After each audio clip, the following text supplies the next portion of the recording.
Hey guys, Roman here, and in this video I want to upgrade my main gaming and benchmark system from DDR4 to DDR5.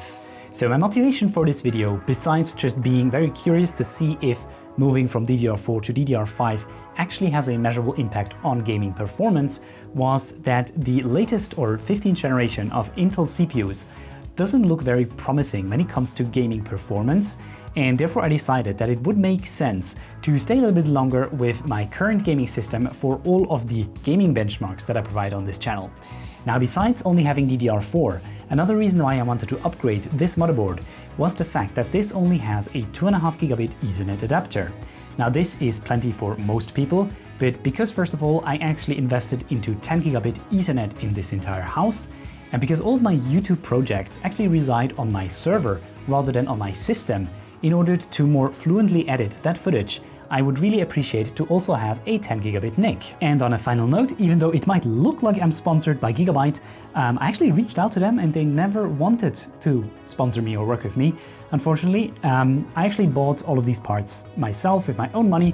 In fact, I was really lucky because the Z790 AORS Master I found as a used part online from someone who's actually RMA'd this. So it's completely new, and it actually came together with 64 gigabytes of DDR5 memory for only $350. But with having said that, let's now finally disassemble my old gaming system and put in the Z790 AORS Master together with 64 gigabytes of DDR5 memory.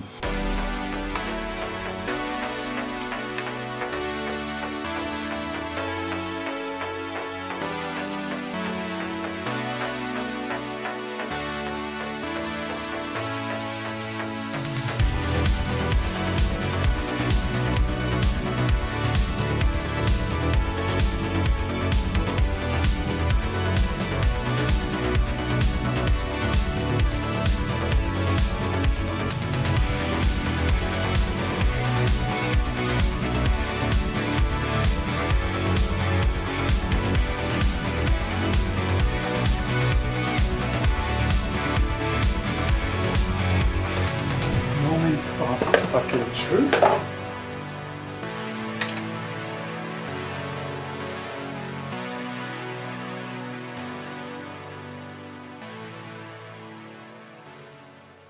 Okay, so it has actually been roughly 3 months since I actually filmed the previous part.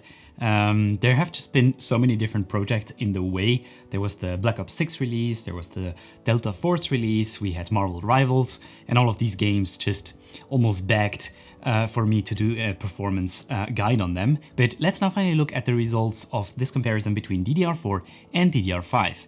Now I'm going to start off this comparison with Rainbow Six Siege, which was actually the only game in this entire test suite that saw performance decrease when moving from DDR4 to DDR5. Now the difference hasn't been drastic, however it has been more significant on the 1% lows, which is a bit unfortunate because this is basically how smooth a game is perceived. If you have more of these stutters, then the 1% lows are usually going to be lower, and you usually don't want to see your 1% lows to drop, especially with such an upgrade. But yeah, Rainbow Six Siege for some reason has saw a decrease in performance, which, as I mentioned, is actually the only game that saw a decrease. The next game on the list is Xdefiant, which, funnily enough, in the meantime has actually been slated for deprecation, and it's no longer being supported by Ubisoft.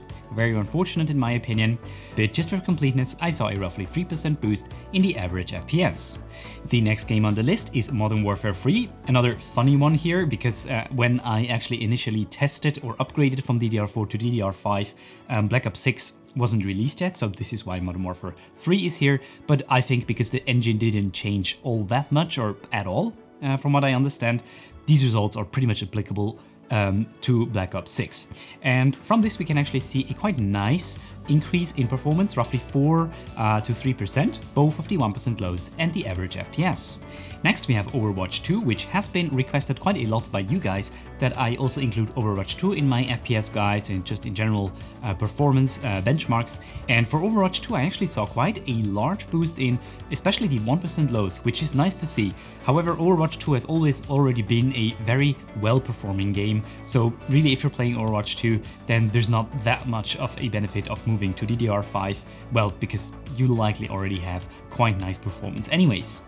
Moving on to Battlefield 2042, which actually saw an even higher boost in the 1% lows than Overwatch 2 with almost 10%. And that's actually quite significant, especially considering that Battlefield 2042 usually is a bit of a stuttery game and you do have these frame drops. So actually here, this is actually quite nice to see because this will definitely improve the smoothness or the overall experienced smoothness of the game quite a bit. Next, we've got Counter-Strike 2, which is actually not super surprising because Counter-Strike 2 is a super CPU heavy or CPU intensive game. Basically, when you upgrade your GPUs, you're usually not getting that much of an improvement in performance in Counter-Strike 2, whereas if you move to a better or faster performing CPU, you usually get quite a nice boost in performance. And because CPU and RAM are inherently quite linked, a faster or more efficient RAM, as in DDR5, is also going to give you higher performance. I saw about 12% of the 1% lows and about 7% of the average FPS. Now this is clearly significant, and if your main game is Counter-Strike 2, then it definitely is worthwhile to think about a potential upgrade to DDR5 in the near future. And finally, we have Cyberpunk 2077, which once again saw a quite nice boost of the 1% lows of 12% and roughly 9% of the average FPS. So there you have it, those are the results from my tests moving my old system from DDR4 to DDR5.